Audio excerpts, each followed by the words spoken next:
Hello students, मैं फिर से आपके सामने अजय प्रताप सिंह स्वागत करता हूं अपने YouTube चैनल JSRM पर, जहां पे आज हमारा टॉपिक होगा मैथ्स का प्रोबेबिलिटी। तो आज हम सीखेंगे प्रोबेबिलिटी के बारे में। तो क्या होती है प्रोबेबिलिटी, कैसे इसके क्वेश्चंस किए जाएंगे, कैसे आप आसानी से इन चीजों को सॉल्व कर सकते हैं।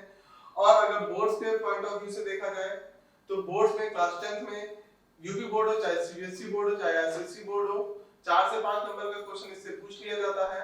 तो चलिए देखते हैं प्रोबेबिलिटी को और सॉल्व करते हैं उसके प्रॉब्लम्स को। तो चैप्टर है हमारा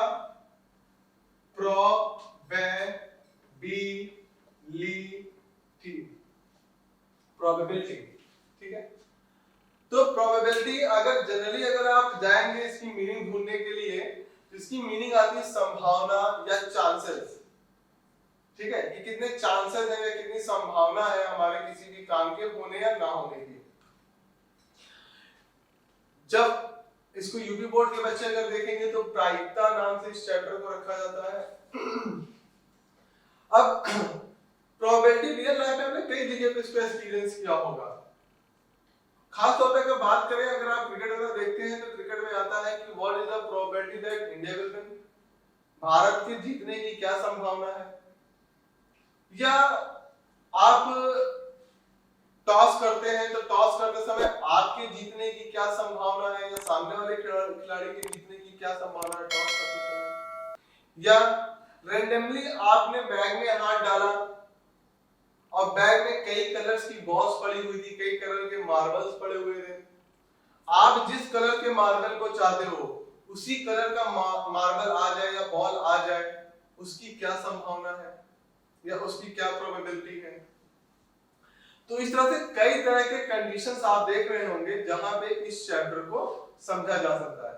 इन सभी कंडीशंस में इस चैप्टर को हम समझने की कोशिश करेंगे कि प्रोबेबिलिटी क्या है। तो अगर बात की जाए प्रोबेबिलिटी की, तो जनरली इसको बेटा पीई से रिप्रेजेंट किया जाता है।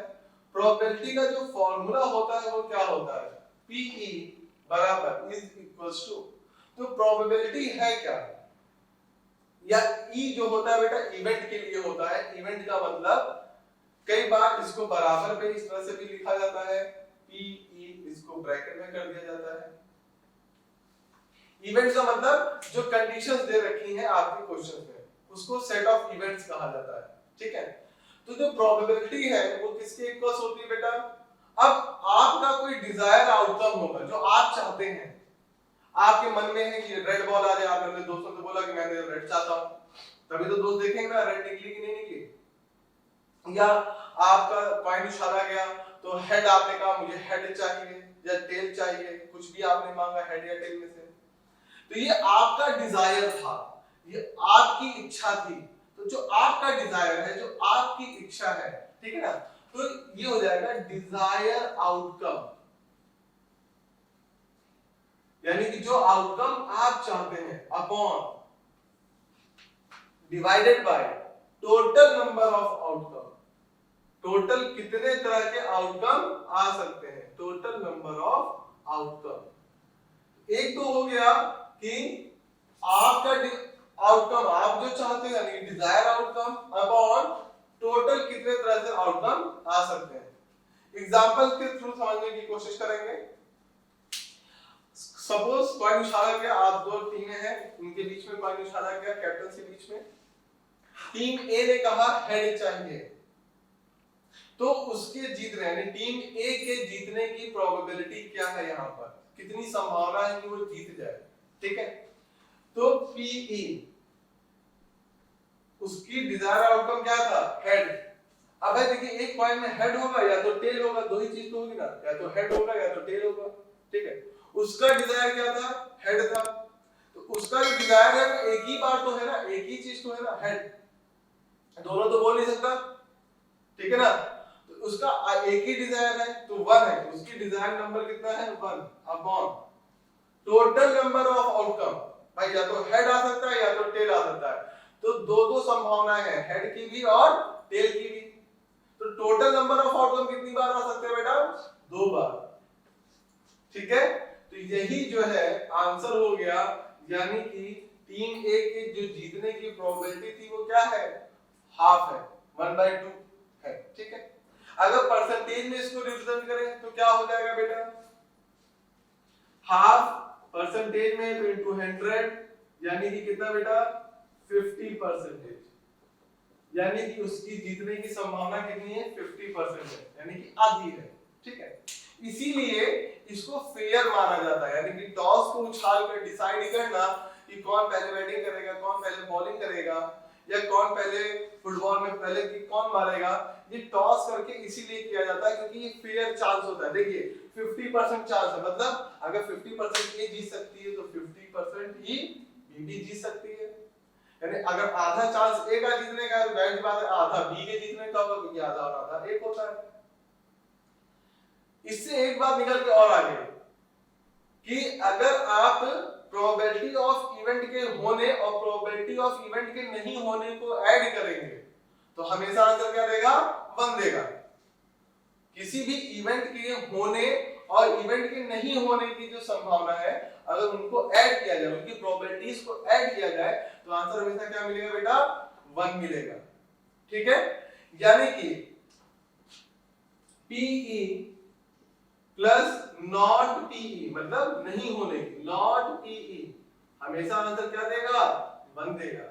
अब इसमें मान लीजिए हमने कहा बेटा कि किसी इवेंट के होने की जो प्रोबेबिलिटी है वो 1/3 है, तो नहीं होने की प्रोबेबिलिटी क्या होगी, अगर किसी इवेंट के होने की प्रोबेबिलिटी 1/3 है तो किसी इवेंट के नहीं होने की प्रोबेबिलिटी क्या होगी, तो होने की प्रोबेबिलिटी क्या है बेटा 1/3 प्लस नॉट PE मतलब इवेंट के नहीं होने की जो प्रोबेबिलिटी है वो बराबर क्या 1 इज इक्वल टू 1। अब ये यहां पे प्लस में है, उधर जाएगा तो माइनस हो जाएगा, तो not PE equals to 1 minus 1/3। 1 में से 1/3 माइनस होगा तो कितना आ जाएगा बेटा 2/3। तो इवेंट के नहीं होने की प्रोबेबिलिटी क्या है हमारे पास 2/3, ठीक है। तो इस तरह से किसी भी इवेंट के होने और नहीं होने की प्रोबेबिलिटी को निकाला जा सकता है। और कुछ और एग्जांपल्स के थ्रू इसको आप पूरे चैप्टर को समझने की कोशिश करते हैं। जैसे कि इसमें बहुत ज्यादा बेटा पूछा जाता है, देखिए कॉइन का जो था मैंने आपको बताया, अभी एक कॉइन से बताया, इसी तरीके से अगर 2 कॉइन है तो प्रोबेबिलिटी क्या होगी। इसके अलावा आपका बेटा डाइस के रिस्पेक्ट में बहुत ज्यादा क्वेश्चन पूछा जाता है, इसके अलावा आपका प्लेइंग कार्ड्स के रिस्पेक्ट में क्वेश्चन पूछा जाता है और मार्बल्स के रिस्पेक्ट में क्वेश्चन पूछा जाता है। तो सभी के मैं कुछ एग्जांपल लेके आपके चैप्टर को आज वाइंड अप करता हूं। तो चलिए देखते हैं, अगर आपके पास 2 कॉइन है, ठीक है बेटा, अगर आपके पास 2 कॉइन है तो टोटल कितनी प्रोबेबिलिटी है, टोटल प्रोबेबिलिटी देखें। अगर आपके पास 2 कॉइन है तो 2 कॉइन है तो क्या हो सकता है बेटा, हेड आ सकता है और दूसरे वाले पे भी हेड आ सकता है। एक कॉइन पे हेड आ सकता है, दूसरे वाले पे टेल आ सकता है। एक कॉइन पे टेल आ सकता है और दूसरे वाले पे हेड आ सकता है, या दोनों पर ही क्या आ सकता है टेल और टेल। तो इस तरह से टोटल प्रोबेबिलिटी हमारे पास कितनी बनी 4 टोटल नंबर ऑफ प्रोबेबिलिटी हमारे पास कितनी है बेटा 4 प्रोबेबिलिटी है। अब क्वेश्चन जैसे मान लीजिए पूछा गया कि 2 कॉइंस को अगर टॉस किया जा रहा है तो हर बार टेल आए, दोनों कॉइंस पर टेल आए, उसकी प्रोबेबिलिटी क्या है। ध्यान से सुनिए, क्वेश्चन है दोनों बार टेल आए या दोनों कॉइंस पे टेल आए, उसकी प्रोबेबिलिटी क्या है। तो दोनों बार टेल आए ऐसी संभावना कितनी है, ये आपका डिजायर था ना, ये आपका डिजायर आउटकम है कि टेल आए दोनों कॉइंस पर, ये आपका डिजायर है, ठीक है ना। तो वो घटना कितनी बार हो रही है, ध्यान से देखिए, एक ही बार तो हो रही है ना जब दोनों पे टेल आ रहा है। तो डिजायर आउटकम कीजिए क्या आ जाएगा 1 अपॉन टोटल कितने आउटकम पॉसिबल है बेटा 1 2 3 4 पहले ही बताया था। तो total desire total number of outcome कितने हैं 4। तो प्रोबेबिलिटी ऑफ दैट कि दोनों कॉइंस पर टेल आ जाए वो है 1/4 और ये आपका आंसर हो गया, ठीक है। अब समझने की कोशिश करते हैं इसको हम डाइस के फॉर्म में। जैसे मान लीजिए डाइस तो पता है ना बेटा 2 पूरी महाभारत इसी पे तो हुई थी, है ना, पासा। ठीक है, तो डाइस यानी कि पासा, पासे में अगर आप ध्यान से देखेंगे, लूडो आप लोग भी खेलते होंगे, तो लूडो में आपने देखा होगा जो पासे होते हैं उसमें 6 नंबर होते हैं ना, 1 से लेके 6 तक। 1 होता है, 2 होता है, 3 होता है, 4, 5 एंड 6। तो एक डाइस में, एक पासे में टोटल 3 डिजिट्स होती हैं। ठीक है, अगर क्वेश्चन पूछा जाए कि भैया हमने डाइस को रोल करके फेंक दिया, ठीक है ना, हमने रोल किया और हमने उसको थ्रो कर दिया, फेंक दिया, और हमसे पूछा जाए कि इवन नंबर आने की प्रोबेबिलिटी क्या है, कि टॉस जब हमने किया और उसको हमने टॉस करने के बाद या रोल करने के बाद हमने उसको फेंक दिया और हमने पूछा इवन नंबर आने की प्रोबेबिलिटी क्या है, तो देखिए बेटा इसमें कितने इवन नंबर है, एक इवन नंबर, दो इवन नंबर और तीन, तो टोटल 3 इवन नंबर है आपके पास। ठीक है, इवन नंबर यानी प्रोबेबिलिटी ऑफ द इवेंट क्या हो जाएगा बेटा, आपका डिजायर आउटकम, डिजायर आउटकम आपका इस बार कितना है, 3 है, तो 3 टोटल आपका डिजायर आउटकम है, और टोटल आउटकम कितने हैं, 1 2 3 4 5 एंड 6, यानी कि 1/2, दिस इज द आंसर। यानी कि इवन नंबर आने की प्रोबेबिलिटी क्या है, 1/3। अगर इसमें क्वेश्चन पूछा जाए a number should be greater then 4, कि जब आपने पूछा ना इसने कहा 4 से ज्यादा आएगा तो हम जीते, 4 से कम आएगा तो तुम जीते, तो उसने कहा कि 4 से ज्यादा आने की प्रोबेबिलिटी, ठीक है, तो 4 से ज्यादा आने की प्रोबेबिलिटी, तो क्या हो जाएगा बेटा, 4 से ज्यादा कितने नंबर है, 2 है, तो 2 टोटल नंबर कितने हैं बेटा, टोटल नंबर तो 6 है, यानी कि 1/3 and this is the answer. अब इसी के साथ आपके कुछ टर्म्स और पूछे जाते हैं, जैसे कि अगर 2 डाइस कर दी जाए तो 2 डाइस में कितनी प्रोबेबिलिटी होगी, टोटल पहले प्रोबेबिलिटी हमें पता होना चाहिए कि टोटल प्रोबेबिलिटीज कितनी होंगी, तभी आप 2 डाइस के क्वेश्चन को सॉल्व कर सकते हैं। जनरली होता क्या ना, बच्चे बहुत जल्दबाजी में कहते हैं 2 डाइस, अच्छा आपको बताइए कितना होगा बेटा, वेरी गुड, 2 डाइस में होंगे टोटल 36 प्रोबेबिलिटीज।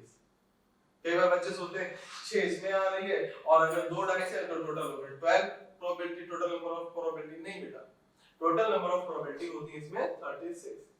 कैसे होती है जरा ये समझिएगा, फिर उसके बाद इससे कैसे रिलेट करके क्वेश्चन पूछे जाते हैं वो, तो चलिए देखते हैं बेटा टोटल 36 प्रोबेबिलिटी 2 डाइस में कैसे बनती है। जैसे देखिए 2 सिक्के थे, तो 2 सिक्के में कितनी प्रोबेबिलिटी बन रही थी, 4 बन रही थी, वैसे आपके 2 डाइस में कितनी प्रोबेबिलिटी बनेगी, तो देखिएगा बेटा, पहले डाइस में मान लीजिए 1 आया और दूसरे डाइस में आ गया 2, तो 1, 2, पहले में अभी भी 1 है, दूसरे में सॉरी एक्सक्यूज मी 1, 1, फिर 1, 2, पहले में 1 ही है, दूसरे में 3 आ गया, पहले में 1 ही है, दूसरे में 4 आ गया, इसी तरीके से 1 है और 5 आ गया, और 1 है और इसमें आ गया बेटा 6, तो 1, 1, 1, 2, 1, 3, 1, 4, 1, 5, 1, 6। अब पहले वाले में 2 आ जाए और सेकंड वाले में 1 ही रहे अभी, फिर इसमें 2 आ जाए और इसमें 2 हो जाए, फिर इसमें 2 आ जाए और दूसरे वाले में 3 हो जाए, इसी तरीके से इसमें 3 आ जाए और इसमें भी 3, सॉरी एक्सक्यूज मी 2। अब यहाँ पे आपने 2 को फिक्स कर लिया और सेकंड वाले को आप रोटेट कराते चले जा रहे हैं, यानी कि 4 फिर 5 और 2, 6। उसी तरीके से बेटा 3 कॉमा, यानी पहले वाले में 3 आ जाए, दूसरे वाले पे 1 आ जाए, फिर 3, 2, 3, 3, 3, 4, 3, 5, 3, 6। ऐसे अगर आप देखें बेटा तो 1, 2, 3, वैसे 4 को रखेंगे सभी को वेरी कराएंगे, 5 को रखेंगे सभी को वेरी कराएंगे, 6 को रखेंगे सभी को वेरी कराएंगे, तो देखिए एक लाइन में कितने आपको मिल जाए 1, 2, 3, 4, 5, 6, और ऐसी कितनी लाइनें बेटा, ऐसी जाएंगी अभी तो यहाँ पे आपको 3 दिख रही है व्हाइट बोर्ड पे, व्हाइट बोर्ड पे आपको कितनी लाइनें दिख रही हैं, 3, बाकी 3 अभी मैंने बनाई नहीं है, 4 के साथ ऐसे करेंगे, 5 के साथ ऐसे करेंगे, 6 के साथ ऐसे करेंगे, तो टोटल कितनी लाइनें आ गई 6।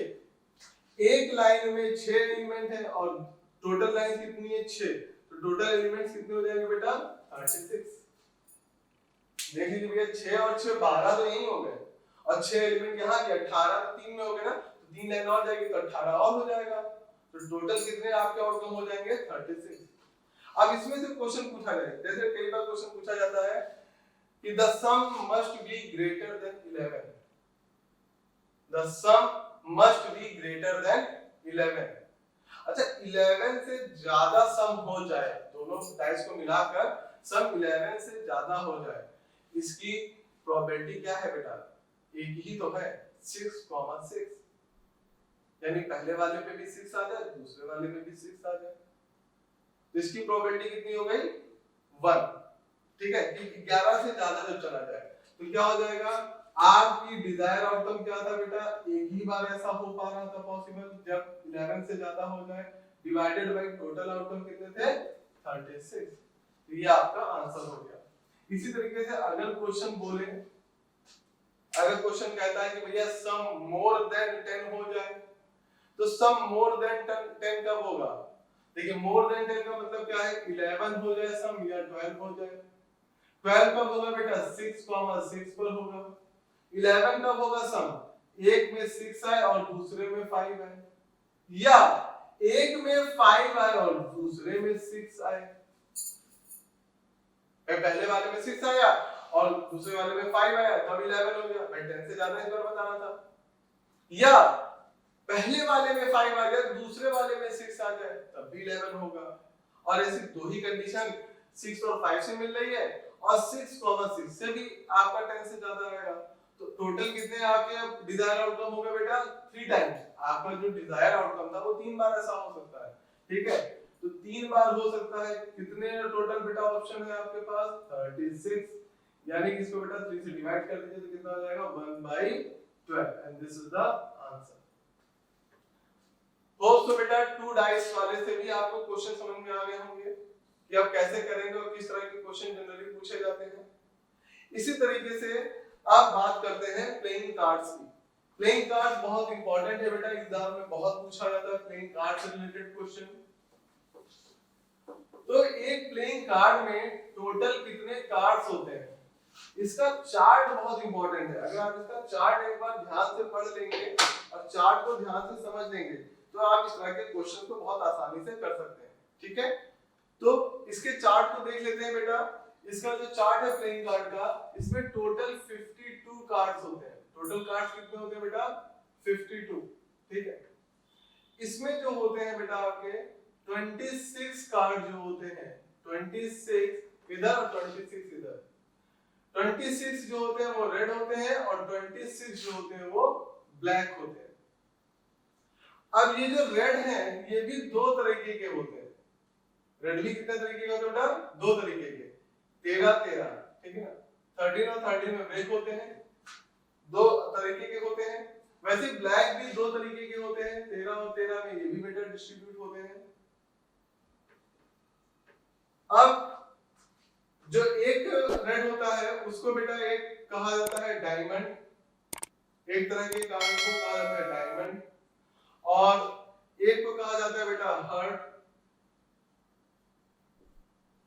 उसी तरीके से 13 कार्ड जो होते हैं उसको कहा जाता है क्लब, और जो 13 होते हैं उसको कहा जाता है स्पेड। ये इनके नाम होते हैं।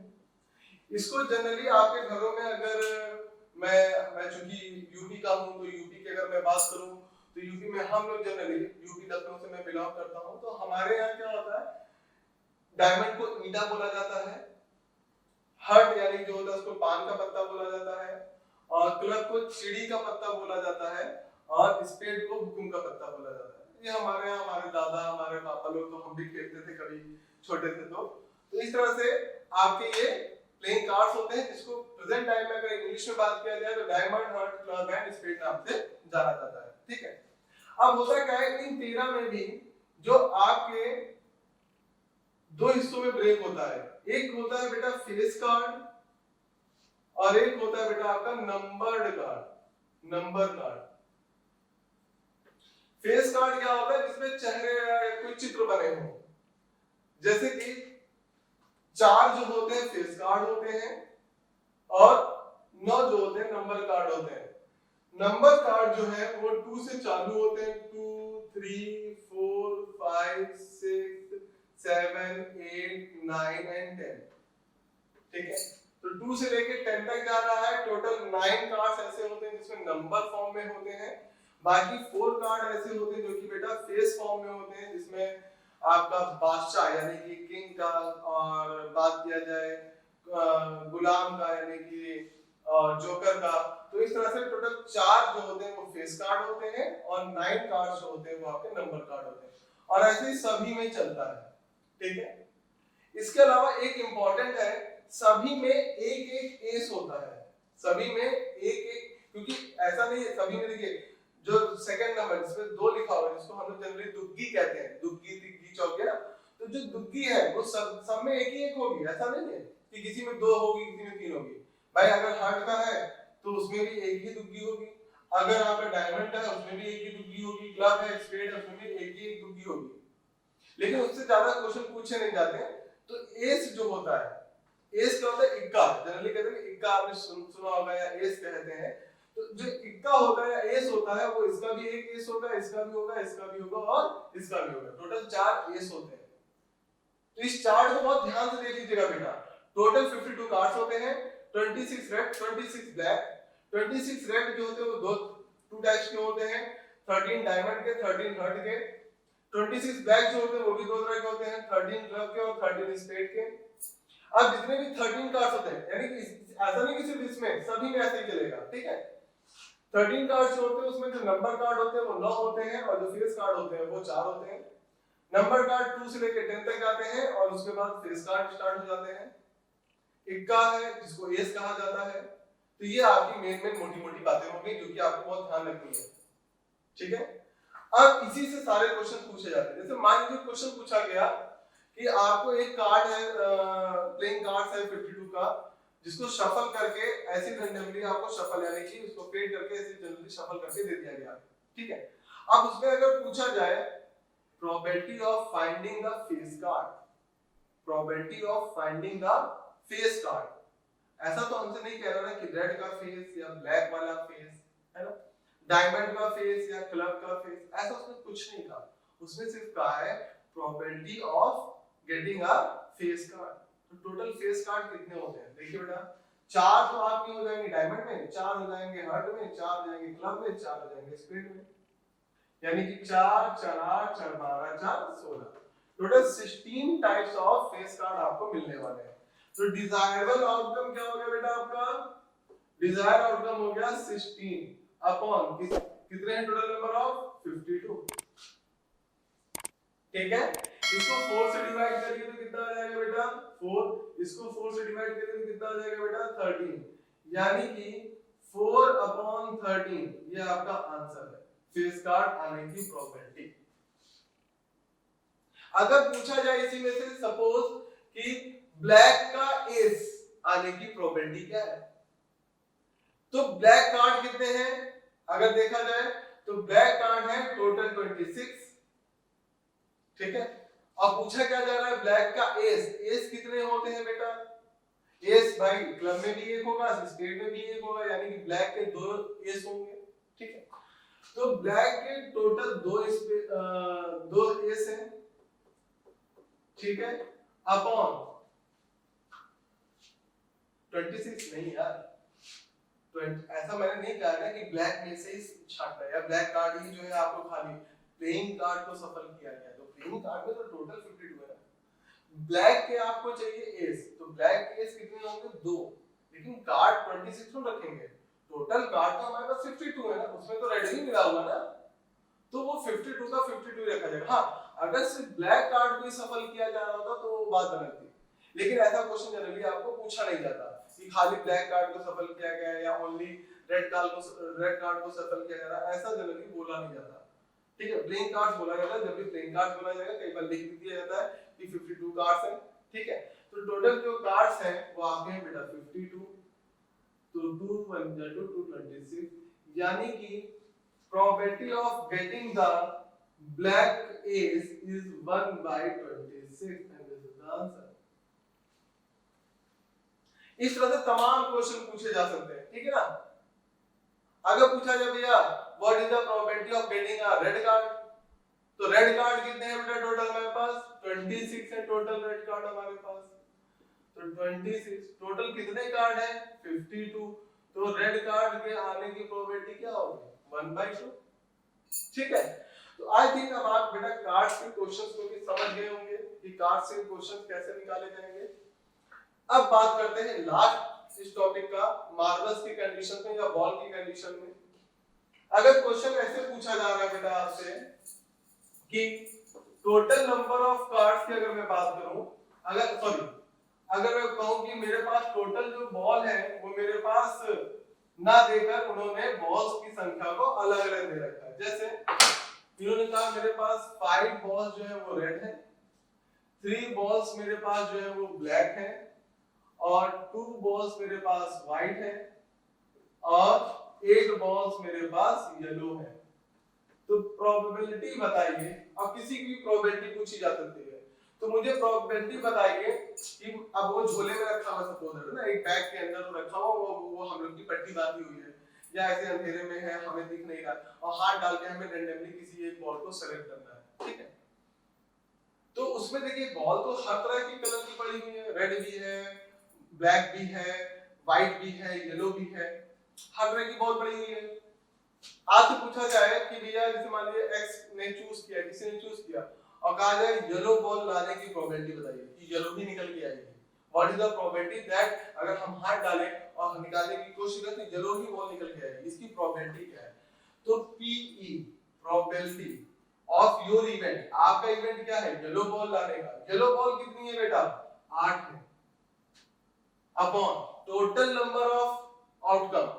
तो भाई टोटल नंबर का मतलब क्या है, टोटल कितनी बॉलें हैं, तो टोटल बॉल कितनी बेटा 8 + 2 10, 10 + 3 13, 13 + 5 18, तो टोटल बॉल्स कितनी है आपके पास 18। तो ये आपका टोटल नंबर ऑफ आउटकम हुआ। ठीक है, डिवाइड कर लीजिए बेटा, 2 से जाएगा 4, 2 से जाएगा 9, यानी कि येलो बॉल आने की जो प्रोबेबिलिटी है वो कितनी है बेटा 4/9, and this is your answer. तो इस तरह के क्वेश्चंस प्रोबेबिलिटी से पूछे जाते हैं। होप सो आपको ये टॉपिक पूरी तरीके से समझ में आया होगा। अगर आपको कोई भी क्वेश्चन ऐसा लगता है कि आपको पूछना है तो मेरे कमेंट सेक्शन में जाइए, वहां पर आप टाइप करिए आपको जो भी क्वेश्चन पूछना है। ठीक है, समय मिलते ही मैं आपको उन क्वेश्चंस का आंसर करूंगा। और अगर ये टॉपिक आपको समझ में आ गया हो तो बस आज के लिए इतना ही।